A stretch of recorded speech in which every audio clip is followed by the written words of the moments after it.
So in order to understand photography, I think it's really important to take a look at the history because I think it's really interesting and it also gives you some perspective on why photography developed the way that it did. Now, doing the research for this lesson, I realized it actually went back a little further than I had remembered. The first idea for a pinhole camera was kind of came up with in the time of Plato. So in ancient Greece and in China around the same time, people were kind of imagining doing sort of thought experiments for something that would someday resemble what we'd use hundreds of years later, thousand years later, in the pinhole camera. Now the next step is the camera obscura, and the camera obscura is actually really interesting because it's basically a camera without film. The idea is you've got a wall, so you've got this empty room, and if you put a little tiny hole in the wall, the light will come in from the other side and it will be sort of focus through that hole and then onto the wall on the opposite side. So you can see here that this scene is being reflected on this wall, or sort of focused on this wall through this hole. And this is basically the foundation of photography right here. This is the moment when this came into focus, or, well, really, quite literally as well. The only thing that was really missing was the chemicals for this, and these were discovered somewhere between the year 1200 and 1600. The different scientists at different times realized that there was this sort of group of chemicals that were related to silver, and one was silver nitrate. And this turned out in the end to be photosensitive.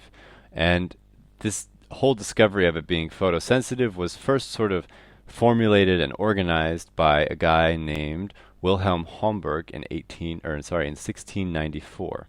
And this is when he realized that there was a, as he put it, a photochemical effect. Now the groundwork was basically laid for photography to begin.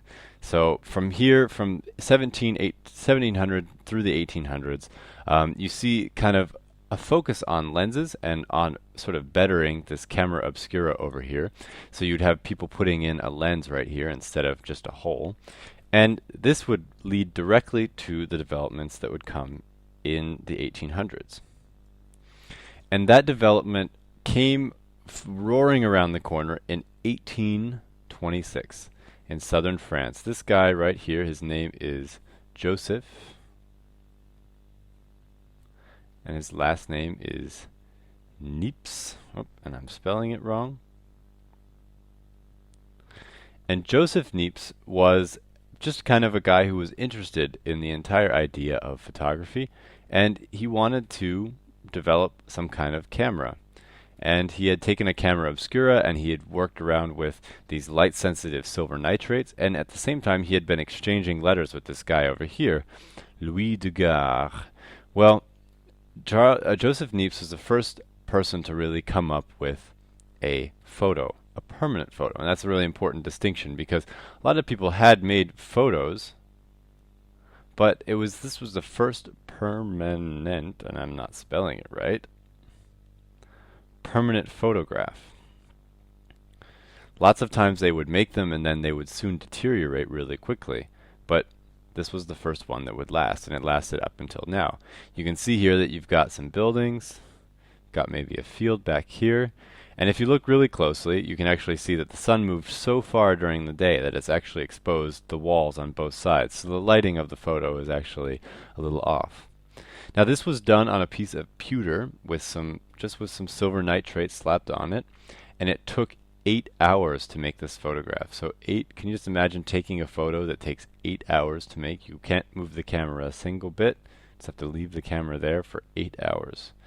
So this step now behind them, the move then became to simplify and strengthen the power of photography and to make photographs something that you could take instantaneously, so it wouldn't take 8 hours to make a photograph. So when Niepce died, Niepce, I'll say, died in 1833.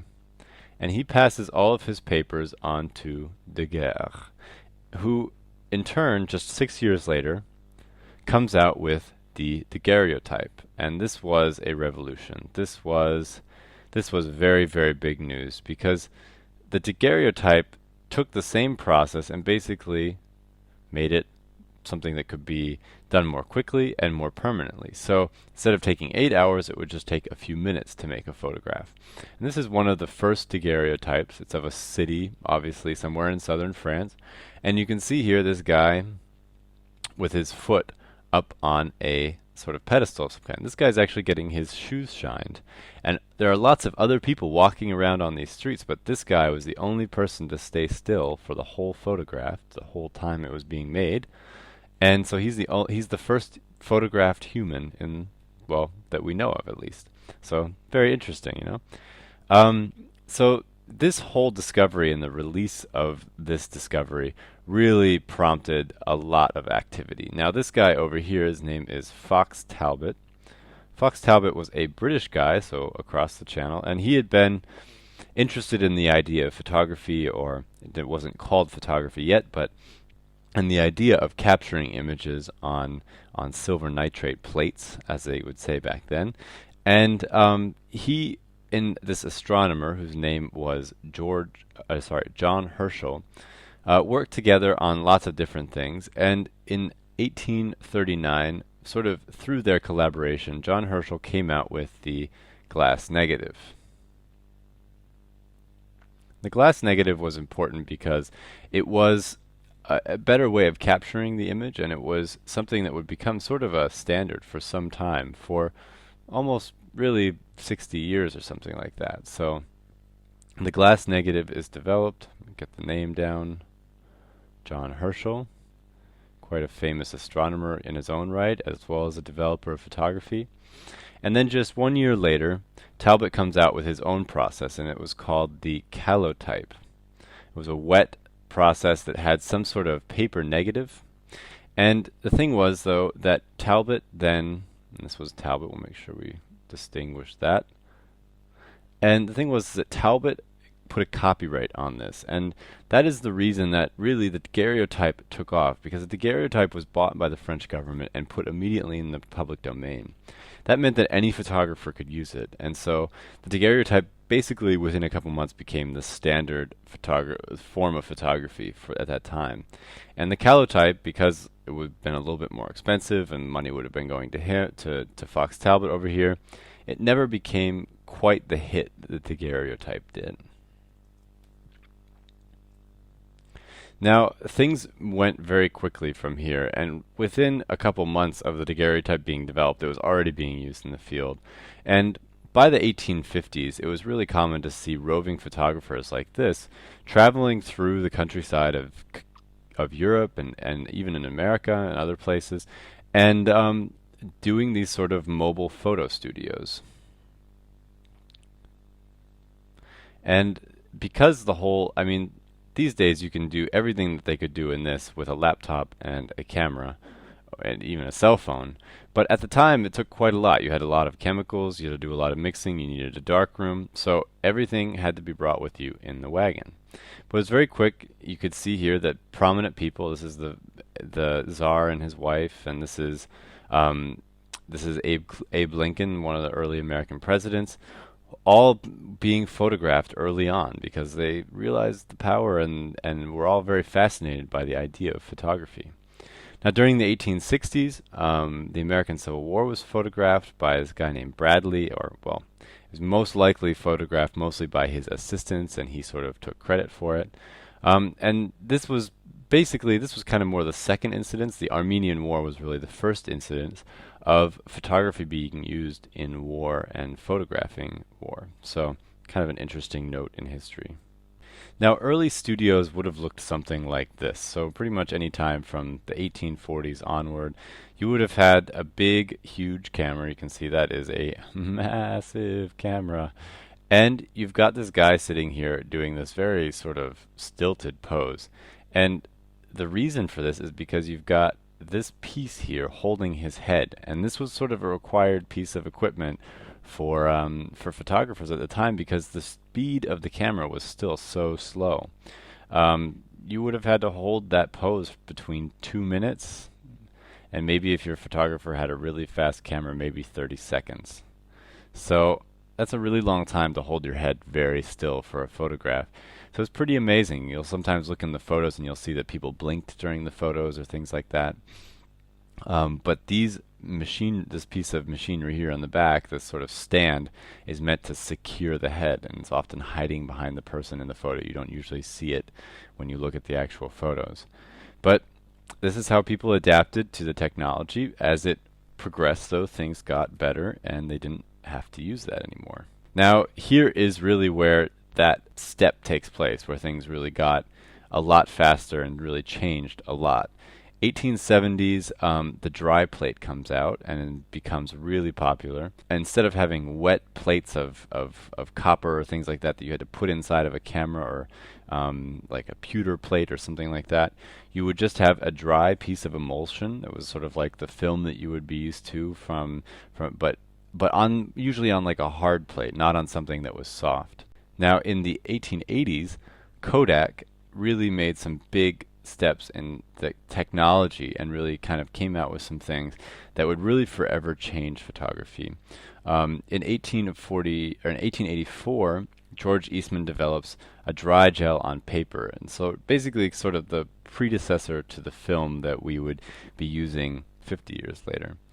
In 1888, they came up with this slogan right here, which I think is just great. You press the button and we do the rest. And they used to send cameras to their customers with 100 photos in them, and then the person could run around and take photos of all they want to their heart's content, and then send them into the Kodak factory, which looked something like this, get it developed, and they would then come back as photos.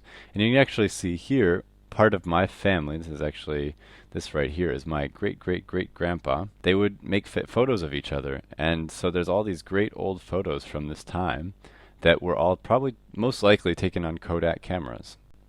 1924 was important because Leica came out with the first 35 millimeter camera. 35 millimeter camera really revolutionized photography in some pretty fundamental ways. The reason is because before this, cameras were just so big and heavy, it was really hard to take them out and capture things in the way that you would experience them. And so you can see here, for example, this image from D-Day in World War II. This is sort of the style of photography that the 35 millimeter allowed for. People could bring a camera with them and shoot something running along with the action, and the camera was so light and small that you didn't have to even have a tripod, and it was fast enough that you could really take a lot of new innovative photos. After World War II, things really changed a lot, and this is where things really kind of blasted out of the gate. The first SLR came in 1949, so this is a single lens reflex, and we'll explain what that means later, but this is a very special kind of camera that really kind of has become the industry standard for professional photographers. Also, the first digital image. So this is actually a scanned image, so it's not from a digital camera, but it is first digital image right there. So from that moment on, photography really made a lot of leaps and bounds very quickly. In 1963, you get the Polaroid camera. In 1985, you got autofocus, which really changed the way cameras worked with consumers and really changed the kinds of cameras that consumers were buying. From there, you then moved into the 90s, and it was definitely the beginning of the digital age. You can see this NASA experiment up here. This was a press camera that was being experimented with. You can see it's like carrying a massive computer around. And then there were some early attempts at consumer cameras as well. And that brings us to now. That brings us to the almost now. In 2004, Kodak stopped making film cameras, so they started switching over to digital cameras like this one right here. Cameras got to be a lot bigger, took a lot of different directions. You can see here the mirrorless sort of wave of cameras that came in 2011.